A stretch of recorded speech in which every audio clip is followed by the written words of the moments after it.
Perkenalkan lur, nama saya Icang Kancut Kelabang Afrika. Saya terpaksa mengalor film ini karena faktor ekonomi ya. Film ini bergenre thriller kriminal yaitu The Terror Life tahun 2013. Siapkan kefokusan kalian karena film ini cukup rumit ya lur. The Terror Life bercerita tentang seorang pembaca berita yang diancam oleh teroris misterius. Dan masalahnya dia tidak bisa berkutik karena ada bom di earphone-nya. Apakah yang sebenarnya diinginkan oleh sang teroris ini? Langsung aja kita bukan pantun ya, tapi tebak-tebakan aja lur. Hewan-hewan apa yang sukanya keluar malam? Ayo apa? Ayo jawabannya kelabing ya. Monggo sekejaken. Film dimulai dengan seorang mas-mas penyiar radio Korea bernama Hwayun yang bekerja di SNC Radio saluran 87,9 FM. Dia sering mengajak ngobrol para warga sipil tentang topik yang sedang hot di hari itu seperti Gus Samsudin, polisi tembak polisi, inflasi, dan hari itu membahas seputar pajak. Sampai pada suatu hari seorang pekerja konstruksi yang mengaku bernama Park No-kyu melakukan panggilan. Meskipun topiknya adalah pajak, tapi Pak Kyu malah protes ke pemerintah masalah listrik yang naik. Tiba-tiba emosinya meledak dan karena situasi tidak kondusif, Hwayun pun mematikan sambungannya. Kyu yang gak terima teleponnya ditutup langsung menelpon kembali, tapi anehnya kali ini sambungan tidak bisa diputus oleh kru radio. Sampai akhirnya Kyu mengatakan jika dia memiliki bom yang akan meledak di sebuah jembatan. Halo Pak, maaf Pak, kalau kita nggak menerima panggilan iseng, tolong dihentikan atau kami akan melaporkanmu ke polisi, kata Hwayun. Karena Kyu masih terus berniat melakukan pemboman, Hwayun yang menganggap itu hanya sekedar lelucon mempersilahkan Kyu untuk segera meledakkannya. Lalu tiba-tiba jembatan di dekat gedung SNC yaitu jembatan Mapo meledak. Itu artinya Kyu tidak berbohong. Baru mulai aja udah menegangkan gini, inilah The Terror Life. 탄을 가지고 있는데 폭파하겠습니다. 진짜 말 더럽게 많네. 이 씨발 새끼야 진짜. 치라고 우리도 보고 싶네요. 시간 없어요. 빨리 터뜨려 보세요.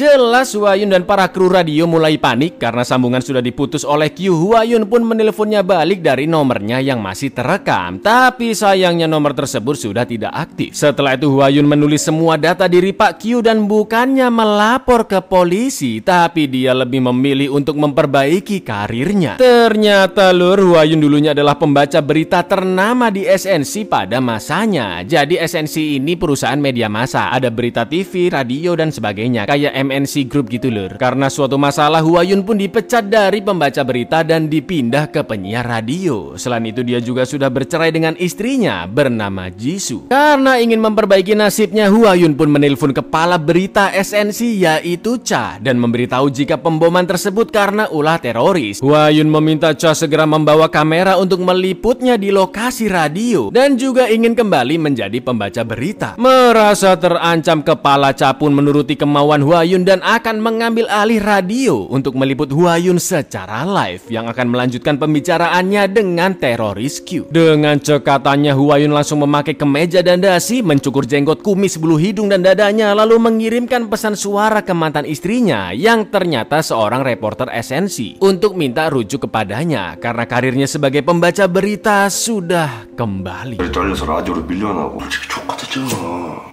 우리 딜 본 거야. 마감 뉴스 자리부터 확실히 하시죠. 나 이거 잘 되면 나 너한테 얘기해 보려고. Sekembalinya ke radio, Hwayun pun langsung menyiarkan ada penelpon yang mengaku sebagai teroris dan menjadi pelaku pemboman di jembatan Mapo. Kyu pun akhirnya kembali menelpon dan mengiyakan jika dirinya memang teroris yang membom jembatan tersebut. Tak lama kemudian datanglah para kru berita TV dan semua kru radio pun langsung diusir dari sana. Dengan entengnya kepala berita Cha pun hanya terdiam, tidak mempedulikan seluruh kru radio hanya demi kepentingan karirnya sendiri. Sungguh-sungguh persaingan kerja yang sangat mengerikan, bukan? 들어 방금 폐지됐어. 수고했어. 소주 한잔해. 응? 문제 왔으니까 걱정 마. 일보겠습니다. Di lain sisi, Mbak Jisoo dengan nekatnya meliput di jembatan Mapo. Hwayun pun sempat khawatir, tapi dia harus melanjutkan pekerjaannya. Setelah itu Kyu kembali ditelepon secara pribadi oleh Hwayun untuk mempersiapkan diri sebelum berita dimulai. Tapi dengan cerdiknya Kyu minta bayaran sebelum suaranya disiarkan karena dia tahu SNC akan mendapatkan rating yang meroket melebihi stasiun lain. Iklan pun pasti banyak berdatangan dan itu artinya SNC akan cuan, ya kan? Kyu mengancam akan menelpon stasiun lain jika SNC tidak membayar sejumlah uang yang sangat ribet nominalnya, yaitu $2.179.245. Q tidak takut akunnya terlacak karena jika dia tertangkap selama acara berlangsung, itu artinya SNC juga tidak akan mendapatkan keuntungan. Mau nggak mau uang pun langsung ditransfer ke nomor yang diberikan dan berita secara live pun akhirnya dimulai. 적으세요. 21억 7,900. 다른 데하고 얘기 중인데 생각 없으시면 그냥 이제 줬다고? 시리얼령 9시 뉴스 간다. 알았어요. 입금됐으니까 시작하세요. 이 통화 내용을 생중계해드리겠습니다. Q pun mulai menceritakan jika dialah yang membangun konstruksi jembatan Mapo 30 tahun yang lalu. Sampai akhirnya 2 tahun yang lalu jembatan diperbaiki saat ada konferensi pemimpin dunia di Korea. Para pekerja pun sampai lembur untuk menyelesaikan perbaikannya sampai suatu insiden terjadi yang membuat 3 pekerja tewas. Tapi polisi dan tim-tim penyelamat malah fokus dengan konferensi yang akan datang. Sejak saat itulah Q berkesimpulan pemerintah hanya menganggap para pekerja layaknya sampah yang pantas mati. Maka dari itu sekarang Q ingin disambungkan ke orang tertinggi di Korea yang tak lain tak bukan adalah Bapak Presiden. Q ingin Presiden meminta maaf secara resmi ke keluarga 3 pekerja yang sudah meninggal. Jelas permintaan berlebihan tersebut tidak bisa dipenuhi ya kan Lur, dan Q yang gak terima karena Hwayun tidak menuruti permintaannya tiba-tiba menyetel perkataan Hwayun yang memaki dirinya. Saat pertama kali Q menelpon, mana ini lagi siaran langsung pula ya kan. 방송에 대통령이 출연하는 건 어렵지 않을까 생각. 좀 전에 이 새끼 진짜 말 씨발 새끼야 진짜. Karena merasa terpojok dan berpotensi menjelekkan nama SNC, sambungan pun dilanjutkan oleh pembaca berita yang lainnya dengan nada datarnya yang malah lebih terasa psikopat. Q minta dia disambungkan kembali dengan Hwayun, tapi karena nggak digubris, Q mengancam akan melakukan lebih banyak pemboman lagi dan untuk saat ini dia akan memberikan sedikit kejutan yang ternyata 제가 폭탄이 몇 개 더 있습니다. 윤용아 씨 바꾸세요. Gila, bahkan mic aja bisa diledakkan dong. Melihat itu Hwayun langsung menelpon Q secara pribadi dan mengancam Q agar jangan pernah macam-macam dengan pers. Tapi Q mengatakan sesuatu yang membuat Hwayun terdiam dan akan menentukan takdirnya sampai akhir film, bahwa di dalam earphone yang dipakai oleh Hwayun sudah terdapat bom, di mana bom tersebut akan meledak jika Hwayun menjauh dari meja atau memberitahukannya ke orang lain. Itu artinya seluruh warga Korea bisa melihat ketika endasnya bolong secara live. 진짜 폭탄 설치했어요? 아씨, 나한테 왜 그래요? 코로나가면 무조건 터져요. 알리려고 해도 마찬가지. 설문조사 4년 연속 신뢰도 1위, 영향력 1위. Q sengaja melakukan itu karena Hwayun adalah pembaca berita ternama di Korea selama 4 tahunan dari tahun 2003. Dan Presiden pasti akan mau meminta maaf jika Hwayun yang memintanya karena dia orang yang bisa dipercaya. Tiba-tiba bom kedua di jembatan Mapo pun diledakkan yang lokasinya cukup dekat dengan Jisoo. Kepala Cha pun langsung menyiarkan kembali beritanya di saat hati dan pikiran Hwayun masih sangat-sangat kacau.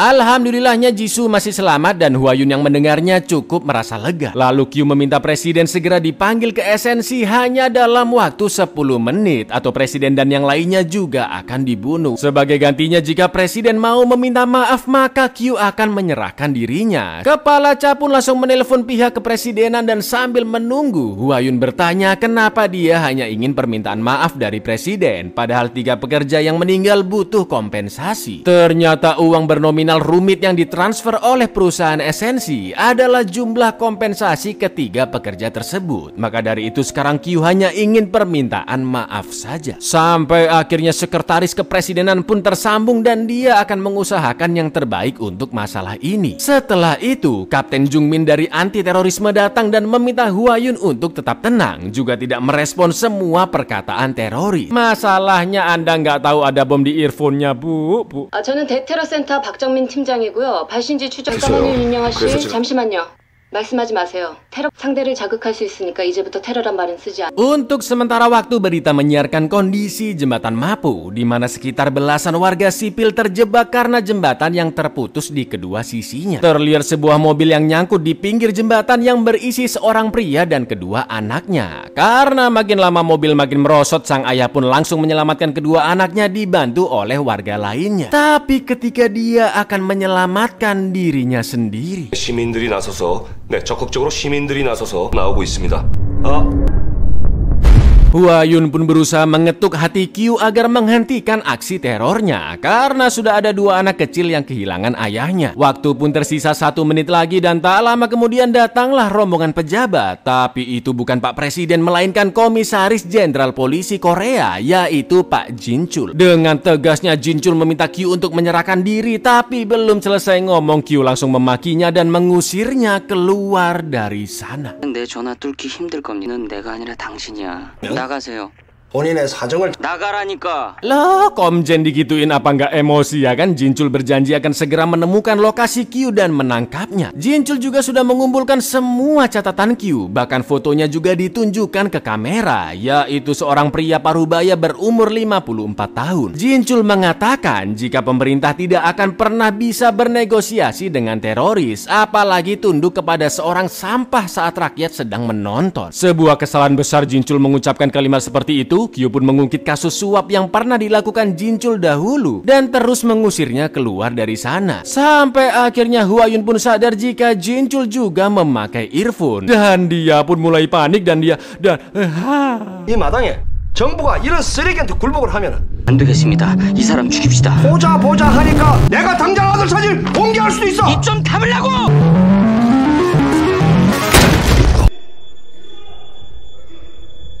Teror pun semakin menjadi-jadi dan Jungmin melihat kertas bertuliskan bom telinga dari Huayun. Ketika dia akan menyentuh earphone-nya, Huayun pun langsung refleks menampar tangannya agar tidak terjadi hal yang serupa. Setelah mengatur nafas dan menenangkan diri, Kepala Cha pun menelpon Huayun dan ingin berita tetap disiarkan sampai Q tertangkap agar stasiun berita esensi menjadi yang terbaik. Karena Presiden tidak akan pernah datang meminta maaf, Cha ingin Huayun mengatakan apa adanya agar Q beralih menangkap Sandra, dan saat itulah polisi bisa mengetahui lokasinya lalu menangkapnya. Kepala Cha tidak peduli ada berapa orang yang akan mati nantinya, yang penting rating berita esensi mencapai 70%. Karena ternyata lur dengan brengkesnya jika rating berita mencapai 70%, maka Cha dijanjikan menjadi direktur. Dan setelah itu dia tidak peduli apa yang akan terjadi. Cha bisa jadi direktur sedangkan Huayun akan mendapatkan karirnya kembali. Win-win solution bukan, kata Kepala Cha. Tak lama kemudian Jungmin pun datang dan memberitahu jika timnya sedang melacak telepon Q, di mana dari 30.000 sirkuit jaringan sudah dikerucutkan menjadi 17 sirkuit. Namun mereka masih kesulitan menemukan lokasi Q. Sampai akhirnya Huayun sadar jika korban hanyalah 2 orang, yaitu sang ayah dan Jinchul ya kan. Sedangkan dari sekian banyak orang di jembatan tidak ada yang mati terkena ledakan. Huayun pun langsung menelpon Jungmin dan memintanya melacak ke 17 sirkuit, dan Q pasti berada di sirkuit dekat jembatan tersebut karena pastinya dia bisa memantau jembatan saat peledakan. 시 사망자는 아직 확인되지 않고 있으며 7개. 거기서 제일 가까운 데서 뒤지면 돼. Setelah itu berita kembali disiarkan, tapi jelas Huayun tidak akan menuruti permintaan Cha. Huayun pun berbohong jika Presiden sudah berada di gedung dan akan meminta maaf. Namun dengan satu syarat, yaitu Q harus datang ke studio untuk menyaksikan permintaan maaf tersebut. Tapi tiba-tiba berita TV sebelah yaitu KTN tersambung dan sang pembaca berita mulai menguak kebusukan Huayun saat dulu menjadi pembaca berita di SNC, di mana Huayun menerima sogokan dalam jumlah besar dan pernah mencolong berita dari mantan istrinya sendiri, yang bahkan itu membuat Huayun mendapatkan penghargaan. Juga tentang Huayun yang tidak melaporkan ancaman Q dan malah sengaja melanjutkan ke berita demi kepentingan karirnya. Ternyata itu semua adalah ulah Kepala Cha yang sengaja membocorkan rahasianya karena Huayun tidak mau mengikuti perintahnya. Perdebatan dan drama tersebut membuat rating esensi meningkat ke 78%, dan sesuai perkataan Kepala Cha, dia tidak peduli dengan kasus itu lagi lalu langsung pergi dari sana. Bahkan Cha juga tidak akan menjadikan Huayun pembaca berita di esensi lagi. Sangat-sangat kejam. 구체적이고 신뢰성 있는 제보를 입수해서 쟤들 내 손에서 막을 수 있어. 어떡할래? 윤영아 씨 본인이 직접 취재한 것이 아닌 당시 부부가 대교가 처음 폭발했을 당시 왜 바로 78% 찍었대. 뉴스야 뭐 다음에 기회 있겠지. Berita pun kembali menyiarkan kondisi di jembatan yang ternyata masih ada Mbak Jisoo di sana, dan of course Hwa-Yun yang baru tahu pun semakin panik. Jisoo melaporkan kejadian terkini menggunakan kamera handphone di mana total ada 16 orang yang terjebak di sana. Yang jadi masalah, jembatan terus mengalami kemiringan sangat cepat, bahkan sekarang sudah mencapai 15 derajat. Hwa-Yun pun memohon kepada Q agar para warga sipil dibebaskan karena jika mereka mati presiden pastinya tidak akan mau meminta maaf. Untungnya Q masih murah hati dan sesuai permintaan Mbak Jisoo, Q hanya membebaskan wanita dan anak-anak. Tapi ketika helikopter akan mendarat,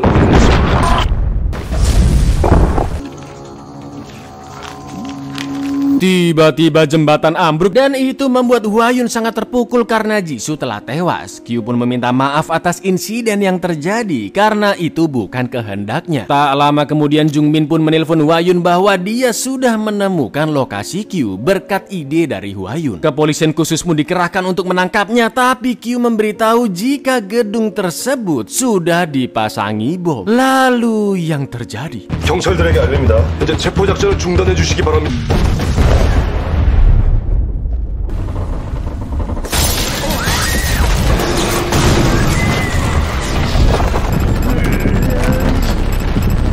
Dengan gilanya Q meledakkan gedung sebelah yang akhirnya menimpa gedung SNC. Hwa-Yun pun setengah mati menahan mejanya agar bom di telinganya tidak meledak. Sampai akhirnya lampu gedung menimpa kepalanya dan Hwa-Yun pingsan beberapa saat. Ketika tersadar, sekretaris presiden pun menelpon HP Hwa-Yun dan menginformasikan bahwa setelah ini dia akan segera dipanggil oleh kejaksaan. Karena kasus suapnya sudah diketahui oleh publik, Q juga diduga sudah bundir saat peledakan terakhir. Dan pemerintah butuh orang yang disalahkan agar rakyat tidak panik. Mendengar itu, Hwa-Yun semakin depresi karena hidupnya benar-benar hancur. Tapi tak lama kemudian telepon kembali berbunyi dan ternyata itu adalah Q. Q mengaku jika dia masih memiliki bom yang bisa benar-benar merobohkan kedua gedung tersebut, dan itu artinya Hwa-Yun beserta orang-orang di sekitar gedung akan mati. Dia diberi waktu hanya 5 menit untuk menyelamatkan diri dan Q pun mengatakan sesuatu yang di luar dugaan, bahwa bom di earphone Hwa-Yun hanyalah bom palsu.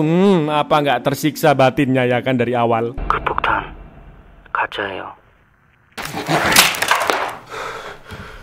Setelah itu terlihat berita lain yang menyiarkan identitas asli sang teroris alias Park No-kyu, di mana ternyata dia adalah salah satu pekerja yang tewas saat perbaikan jembatan 2 tahun yang lalu. Itu artinya selama ini teroris sudah membodohi semua orang dan saat ini polisi masih terus melakukan penyelidikan. Semua orang di kedua gedung sudah dievakuasi dan yang ada di dalam gedung hanyalah Hwa-Yun seorang. Sampai akhirnya Hwa-Yun melihat kode telepon teroris yang ternyata berasal dari gudang di gedung tersebut. Dia pun mendapatkan ide untuk mengungkap siapa teroris itu sebenarnya dengan melanjutkan siaran berita dan akan menginfokan bahwa teroris berada di gedung SNC, juga masih adanya bom yang tersisa. Jelas teroris misterius yang panik pun langsung mendatangi lokasi siaran, tapi ternyata 지금까지 죽은 박노규 씨의 행세를 해온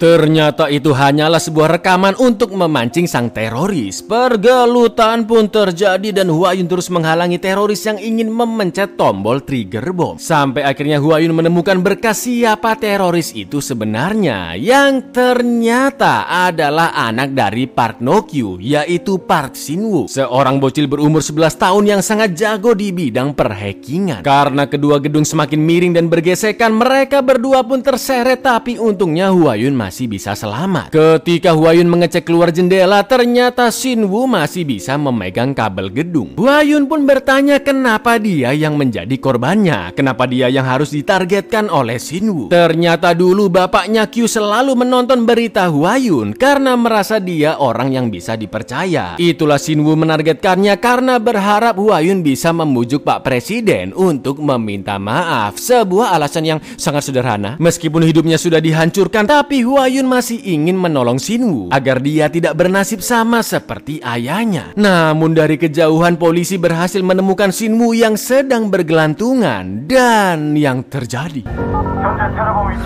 31층 B 스튜디오.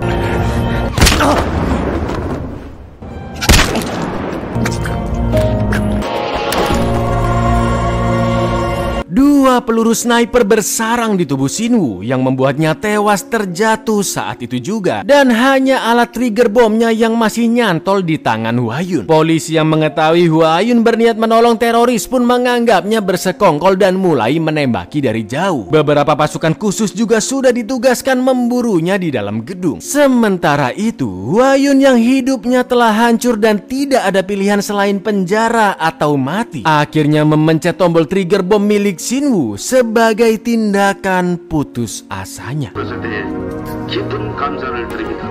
대통령으로서 이와 정의를 수호하기 위해